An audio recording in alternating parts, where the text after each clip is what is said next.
Shalom Israel, giving no praise to Yahweh. Hashem Yahushua, Hashem B'chakadash, the one said that was the GMS well. Salutations to you, I came out there pushing this word, true sincerity, risking freedom in your life to do so.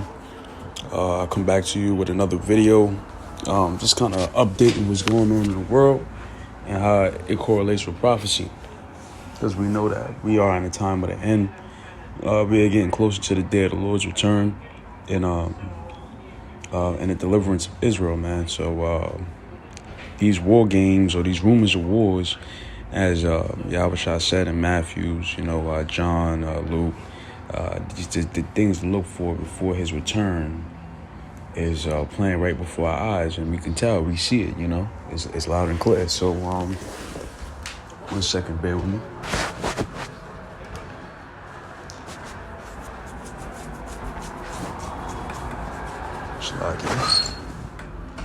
All right. So this is from RT.com, which is a great alternative news media site, and it tells you a lot about what's going on in the world, instead of going by Fox and all them, because like Trump said, fake news. A lot of that stuff is fake news, you see. So RT's which is Russia Today is a real good website to go to if you want information concerning certain events that's happening in the world. So it says Russian space chief warns a possible trigger for World War III. Now we know, according to the Bible, that World War III is going to happen. We've been saying it for a while. We've been pushing it for a while. That it's here. It's going to come. You see. So we're not surprised at all that space chiefs and things like that are constantly speaking of a nuclear war, you see. So it said Dmitry Rogozin has, Slovakia, man, forgive me, man. As soon as I make a video, all of a sudden start making noise. So it says, has argued that the destruction of the spacecraft by a foreign power could lead to an armed conflict. An attack against the spacecraft could usher in the next global war. Dmitry Rogozin, head of Russia's National Space Agency, Roscosmos, said Saturday.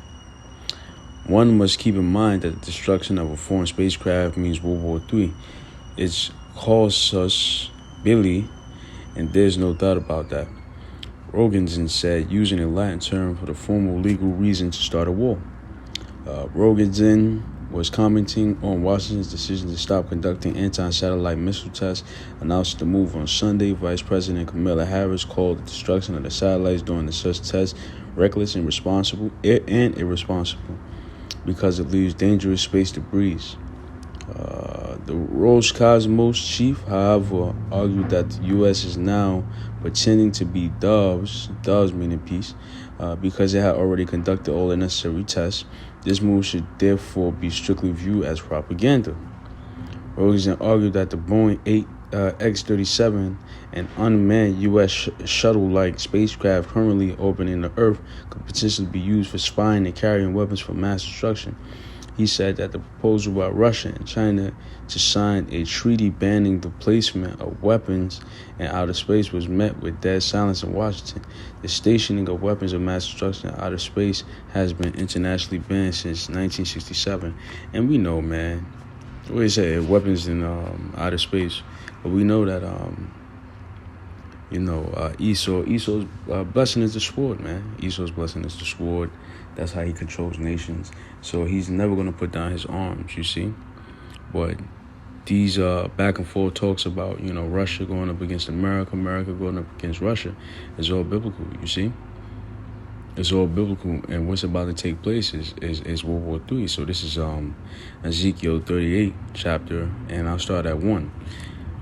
And said, the word of the Lord came unto me, saying, Son of man, set thy face against Gog, the land of Magog, and the chief prince of Meshach, and Tubal, and prophesy against it. Now we know, according to the Bible, the geographical locations where those ancient places are currently located is in Russia. You see, Gog is the prince and Magog is the land. You see, so it says, I prophesy against it, and it said, thus saith the Lord, behold, I'm against thee, O Gog, the chief prince of Meshach and Tubal, and I will turn thee back and put hooks in thy jaws, and I will bring thee forth, and all thy armies, horses and horsemen, all of them clothed with all sorts of armor, and even a great company with bucklers and shields, and all of them handling swords. Right, so this is what he's doing. He's the Lord Yahweh Shemel Shah. Is bringing Russia back to that USSR spirit, which is complete domination of Europe. That's what the Lord wants, Russia at. You see. So now he's causing these war games to stir up the spirit of the Russians. You see, Slovakia, stir up the spirit of the Russians. Verse 5, Persia, Ethiopia, Libya with them, and all them shields and helmets, Gomer and all his bands, the house of Togarmah and the north quarters, and all his bands, and many people with thee. Be thou prepared for thyself, thou and all thy company that are assembled unto thee, and be thou a guard unto them. You see, and now all the little lands, Russia is supposed to be the guard unto them, to protect them against, America and Israel. You see. So this is gonna happen, You see? This is Isaiah 34 verse 1. Come near, ye nations, and hear, and hearken, ye people. Let the earth hear all that dwell therein. Let the world, and all the things that come forth of it. For the indignation of the Lord is upon all nations, and his fury upon all their armies, and he have utterly destroyed them. He have delivered them to the slaughter. And that's what's gonna happen, man. So all these talks of war games and America doing this is gonna spark a war, or Russia doing this is gonna spark a war, or Ukraine and not letting it take over. All this is gonna culminate until the Lord finally making his move, which is utter destruction of the nations, you see? Because all nations had a hand in our downfall. All nations had a hand in bringing our people into slavery and our captivity, man. So all nations are going to pay for it. We haven't got reparations. We haven't got paid back for it. So the Lord is going to return vengeance for it, you see? Verse 3, their slain also should be cast out, and their stink should come up out of their carcasses, and the mountains shall be melted with their blood. The host of the heaven shall be dissolved, and the heaven shall be rolled together as a scroll, and all their hosts shall fall down as the leaf falleth from off the vine, and as a falling fig from off the fig tree. Right, and that's exactly how it's going to look. When a nuclear missile falls from the sky, that's exactly how it's going to look. You see? Verse 5, for my sword shall be bathed in heaven. What does that mean? That means when the nuclear missiles go up, it's going to go up in the sky, and it's going to come down.